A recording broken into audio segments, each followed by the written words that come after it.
ಮಾಜಿ CM BSY ಕ್ಷೇತ್ರ ತ್ಯಾಗಕ್ಕೆ ನಿಖರ ಕಾರಣ ಏನು? ಬರೀ ಕ್ಷೇತ್ರ ಬಿಟ್ಟುಕೊಟ್ಟಿದ್ದಾರಾ ಅಥವಾ ರಾಜಕೀಯದಿಂದ ನಿವೃತ್ತಿ ಪಡೆಯುತ್ತಿದ್ದಾರಾ?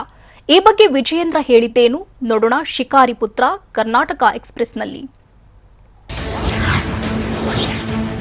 ಮಾಜಿ ಸಿಎಂ ಬಿಎಸ್ ಯಡಿಯೂರಪ್ಪ ತಮ್ಮ ಮತಕ್ಷೇತ್ರವಾದ ಶಿಕಾರಿಪುರವನ್ನ ತಮ್ಮ ಪುತ್ರ ಬಿವೈ ವಿಜಯೇಂದ್ರ ಅವರಿಗೆ ಬಿಟ್ಟುಕೊಟ್ಟಿದ್ದಾರೆ. ಈ ಮೂಲಕ ರಾಜ್ಯ ರಾಜಕಾರಣದಲ್ಲಿ ಸಂಚಲನ ಸೃಷ್ಟಿಯಾಗಿದ್ದು, ಯಡಿಯೂರಪ್ಪ ರಾಜಕೀಯ ನಿವೃತ್ತಿ ತೆಗೆದುಕೊಂಡಿದ್ದಾರೆ ಎಂಬ ವದಂತಿ ಹರಡಿದೆ. ಮಗನಿಗಾಗಿ ತಮ್ಮ ಕ್ಷೇತ್ರವನ್ನ ತ್ಯಾಗ ಮಾಡಿರುವ ಮಾಜಿ ಸಿಎಂ ಬಿಎಸ್ವೈ ಶೀಘ್ರದಲ್ಲೇ ರಾಜಕೀಯ ನಿವೃತ್ತಿ ಘೋಷಣೆ ಮಾಡ್ತಾರೆ ಎಂದು ಹೇಳಲಾಗುತ್ತಿದೆ.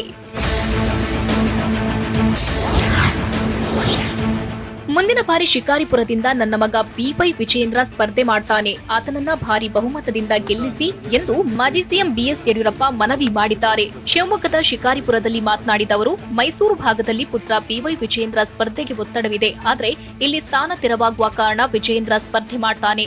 ಶಿಕಾರಿಪುರ ಕ್ಷೇತ್ರದ ಜನರು ಬೆಂಬಲ ನೀಡಬೇಕು ಎಂದು ಮನವಿ ಮಾಡಿದ್ದಾರೆ.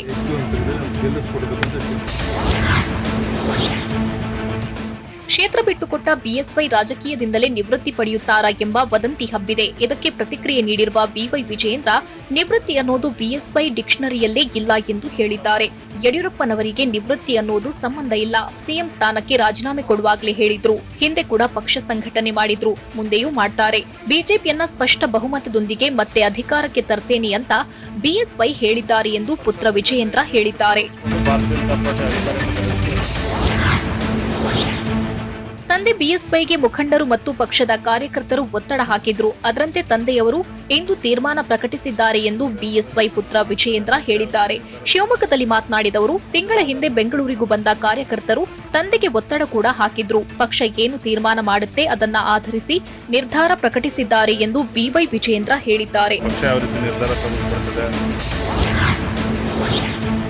ಇನ್ನು ಪುತ್ರನಿಗೆ ಕ್ಷೇತ್ರ ಬಿಟ್ಟುಕೊಟ್ಟ ಬಿಎಸ್ವೈ ಮುಂದಿನ ನಿರ್ಧಾರ ನಿಗೂಢವಾಗಿದ್ದು, ರಾಜಕೀಯ ನಿವೃತ್ತಿನ ಅಥವಾ ಪಕ್ಷ ಸಂಘಟನೆನ ಎಂಬ ಪ್ರಶ್ನೆ ಹುಟ್ಕೊಂಡಿದೆ. ಇನ್ನು ಮತ್ತೊಂದು ಮೂಲಗಳ ಪ್ರಕಾರ ಬೇರೆ ಕ್ಷೇತ್ರದಿಂದಲೂ ಪ್ರಾಯಶಃ ಬಿಎಸ್ವೈ ಸ್ಪರ್ಧೆ ಮಾಡಬಹುದು ಎಂದು ಹೇಳಲಾಗ್ತಿದೆ.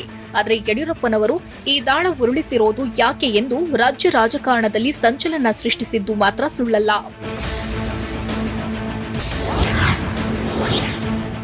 ಇನ್ನು ಮಗನಿಗೆ ಶಿಕಾರಿಪುರ ಬಿಟ್ಟುಕೊಟ್ಟು ಬಿಎಸ್ವೈ ರಣತಂತ್ರ ಹೆಣೆದಿದ್ದಾರೆ ಎಂದು ಹೇಳಲಾಗ್ತಿದ್ದು, ಪುತ್ರ ಬಿವೈ ವಿಜಯೇಂದ್ರಗೆ ಮುಂದಿನ ಚುನಾವಣೆಯ ಹುರಿಯಾಳು ಮಾಡಲು ಪ್ಲಾನ್ ರೂಪಿಸಿದ್ದಾರೆ ಎಂದು ಹೇಳಲಾಗ್ತಿದೆ.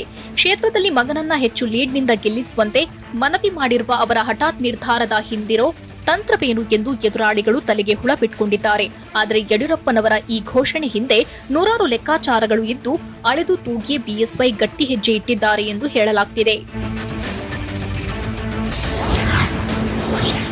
ಕ್ಷೇತ್ರ ಬಿಟ್ಟುಕೊಟ್ಟಿದ್ದಕ್ಕೆ ಯಡಿಯೂರಪ್ಪನವರ ಯುಗಾಂತ್ಯವಾಯಿತು ಎಂದು ಹೇಳಲಾಗ್ತಿದೆ. 1983ರಿಂದ ಶಿಕಾರಿಪುರದಿಂದ ಗೆಲ್ತಲೇ ಬಂದಿರುವ ಬಿಎಸ್ವೈ 1999ರಲ್ಲಿ ಮಾತ್ರ ಸೋಲು ಅನುಭವಿಸಿದ್ರು. ರಾಜ್ಯದಲ್ಲಿ ಬಿಜೆಪಿಗೆ ಭದ್ರ ಬುನಾದಿ ಹಾಕುವಲ್ಲಿ ಯಶಸ್ವಿಯಾಗಿರುವ ನಾಯಕ ಯಡಿಯೂರಪ್ಪ ದಕ್ಷಿಣ ಭಾರತದಲ್ಲಿ ಬಿಜೆಪಿಯನ್ನ ಅಧಿಕಾರಕ್ಕೆ ತಂದ ಕೀರ್ತಿ ಹೊಂದಿದ್ದಾರೆ.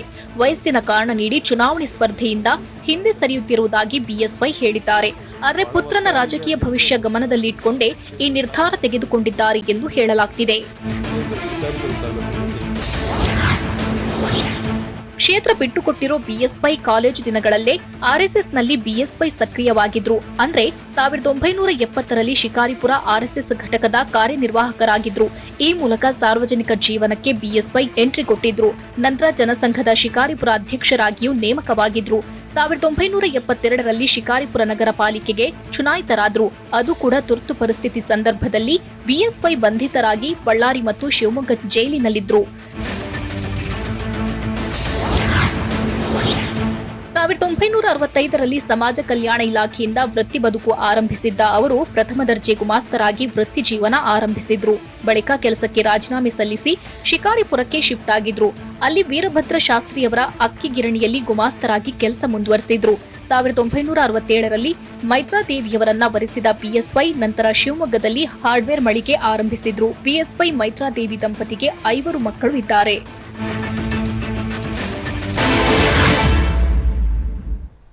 ಕಾಂಗ್ರೆಸ್ ಪ್ರತಿಭಟನೆಯಲ್ಲಿ ನಡೆದ ಅವಾಂತರಗಳು ಏನು? ಯಾವ್ಯಾವ ಜಿಲ್ಲೆಗಳಲ್ಲಿ ಕಾಂಗ್ರೆಸ್ ಕಾರ್ಯಕರ್ತರು ಹೈಡ್ರಾಮಾ ನಡೆಸಿದ್ದಾರೆ?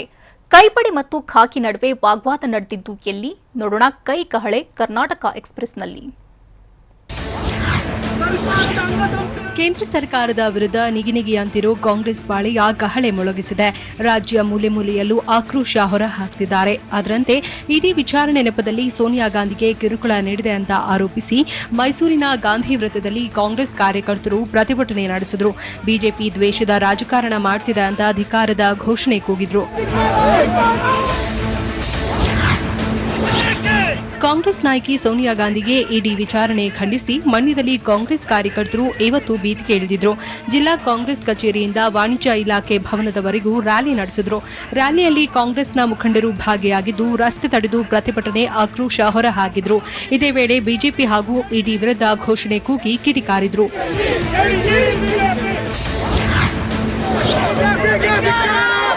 ಇಷ್ಟೇ ಅಲ್ಲ, ಮಂಗಳೂರಿನ ಕ್ಲಾಕ್ ಟವರ್ ಬಳಿ ದೊಡ್ಡ ಹೈಡ್ರಾಮವೇ ನಡೆದು ಬಿಡ್ತು.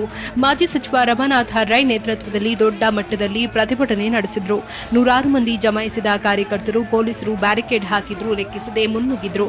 ಈ ವೇಳೆ ಪೊಲೀಸರು ಮಧು ಬಂಗಾರಪ್ಪ, ಐವನ್ ಡಿಸೋಜಾ, ಮೊಯ್ದೀನ್ ಬಾವಾ ಮತ್ತು ಮಿಥುನ್ ರೈ ಸೇರಿದಂತೆ ಹಲವರನ್ನು ವಶಕ್ಕೆ ಪಡೆದುಕೊಂಡರು.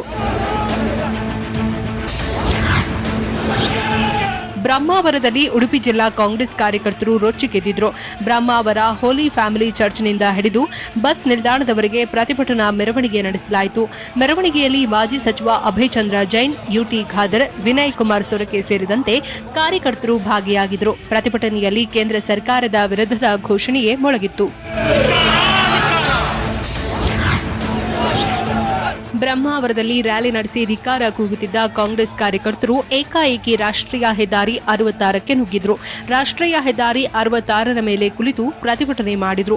ಮತ್ತೊಂದು ಕಡೆ ದಿಢೀರ್ ಮೆರವಣಿಗೆಯಿಂದ ದಿಕ್ಕು ತೋಚದಾದ ಪೊಲೀಸರು ಹೆದ್ದಾರಿ ಕ್ಲಿಯರ್ ಮಾಡಲು ಹರಸಾಹಸಪಟ್ಟರು. ಆದರೆ ಭಾರಿ ಮಳೆಯ ಆಗಮನ ಬಳಿಕ ರಾಷ್ಟ್ರೀಯ ಹೆದ್ದಾರಿ 66ರಿಂದ ಕಾರ್ಯಕರ್ತರು ಹೋದ್ರು. ಬರೀ ಉಡುಪಿ ಮಾತ್ರವಲ್ಲ, ಕೊಪ್ಪಳದಲ್ಲೂ ಕೈ ನಾಯಕರು ಬೆಂಕಿಯಂತೆ ಕೆರಳಿದಿದ್ರು. ಕೊಪ್ಪಳ ಜಿಲ್ಲಾಧಿಕಾರಿ ಕಚೇರಿ ಮುಂದೆ ಜಮಾಯಿಸಿದ ನೂರಾರು ಮಂದಿ ಕಾರ್ಯಕರ್ತರು ಸೋನಿಯಾ ಗಾಂಧಿಗೆ ಇಡಿ ವಿಚಾರಣೆ ಖಂಡಿಸಿ ಆಕ್ರೋಶ ಹೊರಹಾಕಿದ್ರು.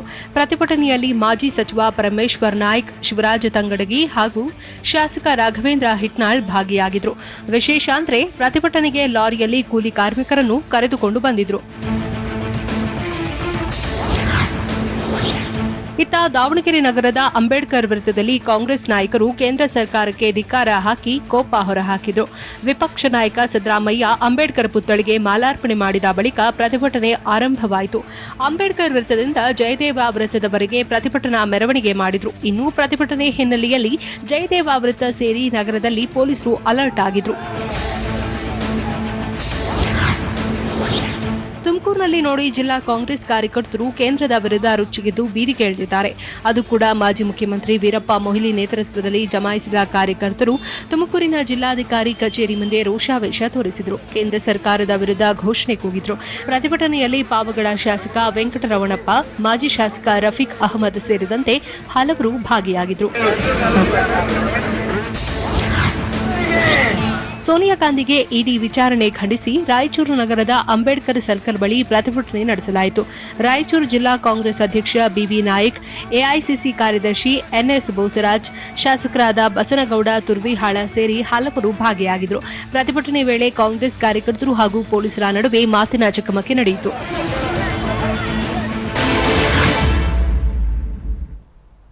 ಗುಜರಿ ಕಾರು ತಂದು ಪ್ರತಿಭಟನೆಯಲ್ಲಿ ಬೆಂಕಿ ಹಚ್ಚಿದ್ದು ಯಾರು? ಸೋನಿಯಾ ಮತ್ತು ರಾಹುಲ್ ಗಾಂಧಿ ದೇವರ ಮಕ್ಕಳ ಅಂತ ಪ್ರಶ್ನೆ ಮಾಡಿದ್ದು ಯಾರು? ಮಾಜಿ ಸ್ಪೀಕರ್ ತಮಗಿಂತ ಬುದ್ಧಿವಂತರಿಲ್ಲ ಅಂದ್ಕೊಂಡ್ರ? ನೋಡೋಣ ಟಾಕ್ ಫೈಟ್ ಕರ್ನಾಟಕ ಎಕ್ಸ್‌ಪ್ರೆಸ್‌ನಲ್ಲಿ. ರೌಡಿ ನಲ್ಪಾಡ್ಗೆ ರಾಜಕೀಯ ಗಂಧಗಾಳಿ ಇಲ್ಲ. ರೌಡಿ ನಲ್ಪಾಡ್ ಗುಜರಿ ಕಾರ್ ತಂದು ಸುಟ್ಟಿದ್ದಾರೆ ಅಂತ ಕಾಂಗ್ರೆಸ್ ಧರಣಿಗೆ ಶಾಸಕ ರೇಣುಕಾಚಾರ್ಯ ಕಿಡಿಕಾರಿದ್ದಾರೆ. ಬೆಂಗಳೂರಿನಲ್ಲಿ ಮಾತನಾಡಿದ ರೇಣುಕಾಚಾರ್ಯ, ನಿಮಗೆ ಹೋರಾಟದ ಅನುಭವ ಇಲ್ಲ, ಹೀಗಾಗಿ ನಲ್ಪಾಡ್ ಅವರು ಗುಜರಿ ಕಾರು ಸುಟ್ಟಿದ್ದಾರೆ. ಇದರಿಂದ ಕಾಂಗ್ರೆಸ್ ಸ್ಥಿತಿ ಎಲ್ಲಿಗೆ ಬಂತೆಂದು ಗೊತ್ತಾಗಿದೆ ಅಂತ ಕಾಂಗ್ರೆಸ್ ಪ್ರೊಟೆಸ್ಟ್ ಮತ್ತು ನಲ್ಪಾಡ್ಗೆ ರೇಣುಕಾಚಾರ್ಯ ಟಾಂಗ್ ಕೊಟ್ಟಿದ್ದಾರೆ. ಪ್ರತಿಭಟನೆ ಮತ್ತು ನಲ್ಪಾಡ್ ಬಗ್ಗೆ ಮಾತ್ರ ರೇಣುಕಾಚಾರ್ಯ ಮಾತನಾಡಿಲ್ಲ. ರಮೇಶ್ ಕುಮಾರ್ಗೂ ಟಾಂಗ್ ನೀಡಿದ್ದಾರೆ. ಅಂದ್ರೆ ರಮೇಶ್ ಕುಮಾರ್ ಹೇಳಿದ್ದು ಸರಿಯಾಗಿ ಇದೆ. ಸೋನಿಯಾ ಗಾಂಧಿ, ರಾಹುಲ್ ದೇವರ ಮಕ್ಕಳ? ಇವರೇನು ಆಕಾಶದಿಂದ ಇಳಿದು ಬಂದಿದ್ದಾರಾ? ಪಟ್ಟಿ ಮಾಡಿದ್ರೆ ಲಕ್ಷ ಕೋಟಿ ಹಗರಣ ಮಾಡಿದ್ದೀರಿ. ನಿಮಗೆ ಹೋರಾಟ ಮಾಡುವ ನೈತಿಕ ಹಕ್ಕು ಇಲ್ಲ ಅಂತ ಕಾಂಗ್ರೆಸ್ ನಾಯಕರ ವಿರುದ್ಧ ರೇಣುಕಾಚಾರ್ಯ ಗುಂಬಿದ್ದಾರೆ.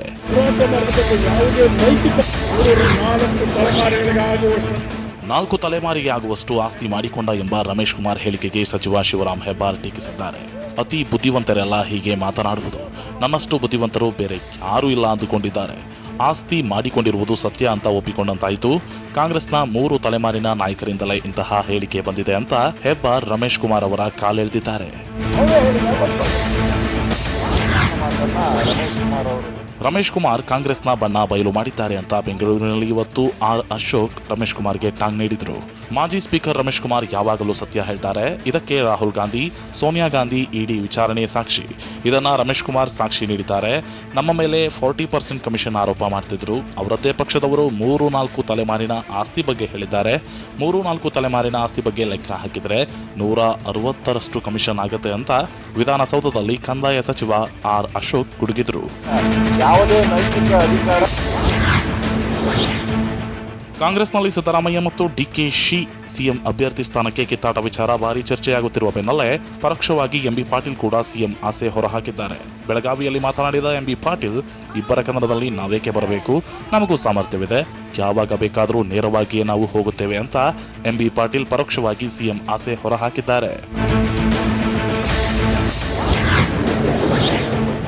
ಈ ದೇಶದಲ್ಲಿ ಭ್ರಷ್ಟಾಚಾರ ಹುಟ್ಟುಕೊಂಡಿದ್ದೇ ಕಾಂಗ್ರೆಸ್. ಭ್ರಷ್ಟಾಚಾರದಲ್ಲಿ ಮುಳುಗಿರುವ ಕಾಂಗ್ರೆಸ್ಗೆ ಯಾವುದೇ ನೈತಿಕತೆ ಇಲ್ಲ ಅಂತ ಬೆಂಗಳೂರಿನಲ್ಲಿ ಸಚಿವ ಸುಧಾಕರ್ ವಾಗ್ದಾಳಿ ನಡೆಸಿದರು.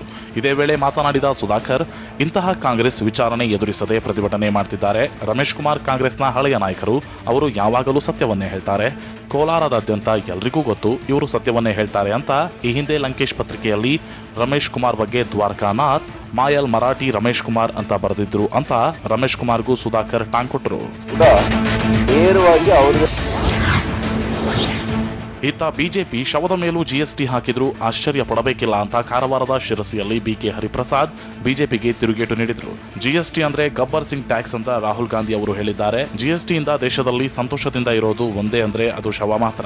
ಹೀಗಾಗಿ ಬಿಜೆಪಿ ಶವದ ಮೇಲೆ ಜಿಎಸ್ಟಿ ಹಾಕಿದ್ರು ಆಶ್ಚರ್ಯ ಪಡಬೇಕಿಲ್ಲ. ಸದ್ಯಕ್ಕೆ ಬಿಜೆಪಿ ಆಡಳಿತದಲ್ಲಿ ಶವ ಮಾತ್ರ ನೆಮ್ಮದಿಯಿಂದ ಇದೆ ಅಂತ ಬಿಕೆ ಹರಿಪ್ರಸಾದ್ ಬಿಜೆಪಿ ವಿರುದ್ಧ ಕಿಡಿಕಾರಿದ್ರು. ಇಷ್ಟೇ ಅಲ್ಲ, ಕಾರವಾರದ ಶಿರಸಿಯಲ್ಲಿ ಮಾತನಾಡಿದ ಬಿಕೆ ಹರಿಪ್ರಸಾದ್ ಕಾಂಗ್ರೆಸ್ನಲ್ಲಿ ಸಿಎಂ ಗಾದಿ ವಿಚಾರವಾಗಿ ಪ್ರತಿಕ್ರಿಯೆ ನೀಡಿದರು. ನಮ್ಮ ಪಕ್ಷದಲ್ಲಿ ಯಾವುದೇ ಗೊಂದಲವಿಲ್ಲ. ಸಿದ್ದರಾಮಯ್ಯ ಮತ್ತು ಡಿಕೆಶಿ ಅವರು ತಮ್ಮ ಅಭಿಪ್ರಾಯ ವ್ಯಕ್ತಪಡಿಸಿದ್ದಾರೆ. ಅಂತಿಮವಾಗಿ ಪಕ್ಷದ ಎಲ್ಲಾ ಶಾಸಕರ ತೀರ್ಮಾನ ಮತ್ತು ಸೋನಿಯಾ ಗಾಂಧಿ ಅವರ ಆಯ್ಕೆಯಲ್ಲಿ ಸಿಎಂ ಆಗ್ತಾರೆ. ಕಾಂಗ್ರೆಸ್ ಪಕ್ಷದಲ್ಲಿ ಯಾವುದೇ ಜಗಳವಿಲ್ಲ. ಸಿಎಂ ಗಾದಿ ಬಗ್ಗೆ ಬಿಜೆಪಿಯಲ್ಲಿ ಜಗಳ ಇದೆ. ಅವರಲ್ಲಿ ಬಹಳ ಜನ ಸಿಎಂ ಆಗಬೇಕು ಅಂತ ಕಾದು ಕುಳಿತಿದ್ದಾರೆ ಅಂತ ಬಿಕೆ ಹರಿಪ್ರಸಾದ್ ಗುಡುಗಿದರು. ಸೋನಿಯಾ ಗಾಂಧಿ ಕಾಂಗ್ರೆಸ್ ಪಕ್ಷವನ್ನು ಮುಗಿಸಲು ಅಸಾಧ್ಯ ಅಂತ ಪ್ರಧಾನಿ ಮೋದಿ ವಿರುದ್ಧ ಮಾಜಿ ಸ್ಪೀಕರ್ ರಮೇಶ್ ಕುಮಾರ್ ವಾಗ್ದಾಳಿ ನಡೆಸಿದರು. ಸೋನಿಯಾ ಗಾಂಧಿ ಅವರನ್ನ ದುರ್ಬಲಗೊಳಿಸಲು ವಿಚಾರಣೆ ಮಾಡ್ತಿದೆ. ಸೋನಿಯಾ ಅವರನ್ನ ದುರ್ಬಲಗೊಳಿಸಿ ಕಾಂಗ್ರೆಸ್ ಮುಗಿಸಲು ಯತ್ನಿಸ್ತಾ ಇದೆ. ಆದರೆ ಕಾಂಗ್ರೆಸ್ ಮುಗಿಸಲು ನಿಮ್ಮಿಂದ ಸಾಧ್ಯ ಇಲ್ಲ ಅಂತ ಕೋಲಾರದಲ್ಲಿ ಕಾಂಗ್ರೆಸ್ ಧರಣಿ ವೇಳೆ ರಮೇಶ್ ಕುಮಾರ್ ಬಿಜೆಪಿಗೆ ತಿರುಗೇಟು ಕೊಟ್ಟಿದ್ದಾರೆ.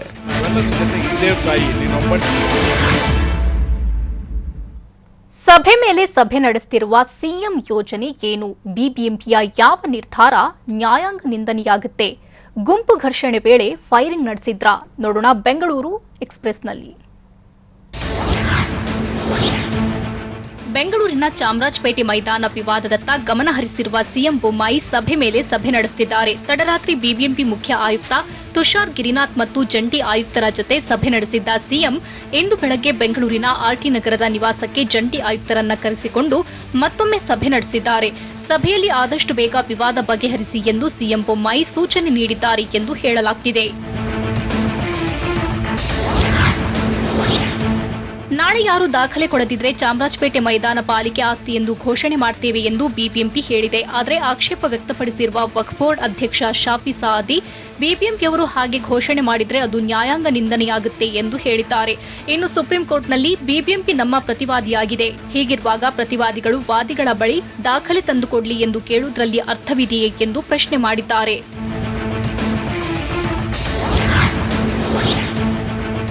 ಕೆರೆಯಲ್ಲಿ ಈಜಲು ಹೋದ ವಿದ್ಯಾರ್ಥಿ ನೀರು ಪಾಲಾದ ಘಟನೆ ಬೆಂಗಳೂರು ಉತ್ತರ ತಾಲೂಕಿನ ಕುದುರೆಗೆರೆ ಕೆರೆಯಲ್ಲಿ ನಡೆದಿದೆ. 15 ವರ್ಷದ ಬಾಲಕ ತೋಟದ ಗುಡ್ಡದಹಳ್ಳಿಯ ತೇಜಸ್ ಮೃತಪಟ್ಟಿದ್ದಾನೆ. ಕೆರೆಯ ಆಳ ತಿಳಿಯದೆ 5 ವಿದ್ಯಾರ್ಥಿಗಳ ತಂಡ ಈಜಲು ತೆರಳಿ ಅಪಾಯಕ್ಕೆ ಸಿಲುಕಿದ್ರು. ಅಲ್ಲೇ ಇದ್ದ ಸ್ಥಳೀಯರು 4 ವಿದ್ಯಾರ್ಥಿಗಳನ್ನ ರಕ್ಷಣೆ ಮಾಡಿದ್ದಾರೆ. ತೇಜಸ್ ಮೃತಪಟ್ಟಿದ್ದಾನೆ. 5 ಮಂಜುನಾಥ್ ನಗರ ಸರ್ಕಾರಿ ಶಾಲೆಯಲ್ಲಿ ಓದುತ್ತಿದ್ರು. ಸ್ಥಳಕ್ಕೆ ಭೇಟಿ ನೀಡಿದ ಮಾದನಾಯಕನಹಳ್ಳಿ ಪೊಲೀಸರು ಭೇಟಿ ನೀಡಿ ಪರಿಶೀಲನೆ ನಡೆಸಿದ್ದಾರೆ. ಜಮೀನು ವಿಚಾರಕ್ಕೆ 2 ಗುಂಪುಗಳ ನಡುವೆ ಘರ್ಷಣೆ ನಡೆದಿರುವ ಘಟನೆ ಬೆಂಗಳೂರು ಗ್ರಾಮಾಂತರ ಜಿಲ್ಲೆಯಲ್ಲಿ ನಡೆದಿದೆ. ಹೊಸಕೋಟೆ ತಾಲೂಕಿನ ದೊಡ್ಡಗಟ್ಟಿಗನಹಬ್ಬೆ ಗ್ರಾಮದಲ್ಲಿ ಖಾಸಗಿ ಜಮೀನಿಗೆ ಕಲ್ಲು ಹಾಕುವ ವಿಚಾರಕ್ಕೆ ಘರ್ಷಣೆ ನಡೆದಿದ್ದು, ಈ ವೇಳೆ ಗುಂಡು ಹಾರಿಸಲಾಗಿದೆ. ಬಿಜೆಪಿ ಮುಖಂಡ ಜನಾರ್ದನ್ ಎಂಬುವರು ಫೈರಿಂಗ್ ಮಾಡಿದ್ದಾರೆ ಎಂದು ಆರೋಪಿಸಲಾಗಿದ್ದು, ಘಟನೆಯಲ್ಲಿ ಯಾವುದೇ ಪ್ರಾಣಾಪಾಯ ಸಂಭವಿಸಿಲ್ಲ. ಸ್ಥಳದಲ್ಲಿ ಬಿಗಿ ಪೊಲೀಸ್ ಬಂದೋಬಸ್ತ್ ಏರ್ಪಡಿಸಲಾಗಿದೆ.